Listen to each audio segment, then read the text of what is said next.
دیکھیے گزارش بڑی سمپل سی ہے. اس وقت پاکستان کے طول و عرض کے اندر پنجاب کے مختلف جگہوں کے اندر مختلف پولیٹیکل پارٹیز اور ریاست کی دیگر عہدیداران بھی from time to time polls کرواتے ہیں. یہ تمام پولیٹیکل پارٹیز کرواتی ہیں. ہم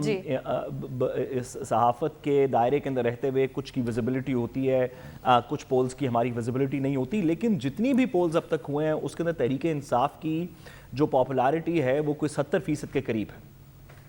اور اس کو دیگر پولیٹیکل جماعتیں بھی تقریباً تسلیم کرتی ہیں, جس وجہ سے اس وقت فورن الیکشن نہ کروانے کا انہوں نے فیصلہ کیا کہ ابھی مہنگائی بھی ہے, بجٹ کے اندر بھی اس طرح کی بات ہوئی, تحریک انصاف کا نیریٹو جو ہے وہ عوام میں بک رہا ہے تو ان کی ایکسیپٹیبلٹی زیادہ ہے. جب بھی کوئی کسی الیکشن کے اندر کوئی دھاندلی ہوتی ہے تو وہ دھاندلی 5-7-8% سے زیادہ کرنی بڑی مشکل ہو جاتی ہے. اس کے باوجود تحریک انصاف کو سیٹیں نکالنی چاہیے یا سیٹیں جیتنی چاہیے. اب ہرانے کا طریقہ کیا ہوگا؟ اگر تحریک انصاف کو حکومت وقت نے ہرانا ہو تو طریقہ کیا ہوگا؟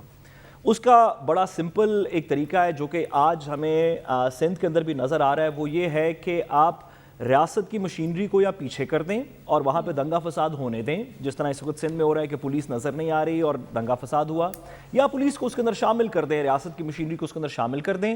اور جو اینٹی جس کی رسپانسبلٹی ہے اس کو روکنا, یعنی کہ الیکشن کمیشن جس کا کام ہے کہ اس طرح کی چیزیں روک کے صاف اور شفاف الیکشن کروائے, اس کو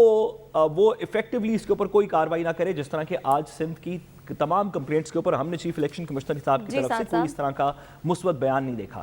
اگر اسی طرح کی بات پنجاب کے اندر ہوئی تو میرا خیال ہے پاکستان تحریک انصاف ایک سیٹ بھی نہیں جیتے گی, اور اس کے باوجود کہ ان کی پبلک کے اندر پاپولیرٹی ہے وہ سیٹیں جیتنا ان کے لیے بڑا مشکل ہو جائے گا. لیکن اگر واقعی کچھ میڈیا کی نظر, کچھ دوسرا سوشل میڈیا کا پبلک پریشر, دیگر چیزوں کی وجہ سے اگر شفاف الیکشن ہو تو جو اس وقت پاکستان کے اندر سچویشن لگ رہی ہے اس کے اندر تحریک انصاف کا الیکشن ہارنا بڑا مشکل ہے. آپ کہہ رہے ہیں کہ بڑا مشکل ہے سچویشن دیکھتے ہوئے کہ تحریک انصاف کا الیکشن ہارنا. بہرحال ابھی الیکشن 17 جولائی کو ہے, ساتھ ساتھ دیکھتے ہیں کہ اس دن کیا صورتحال بنتی ہے.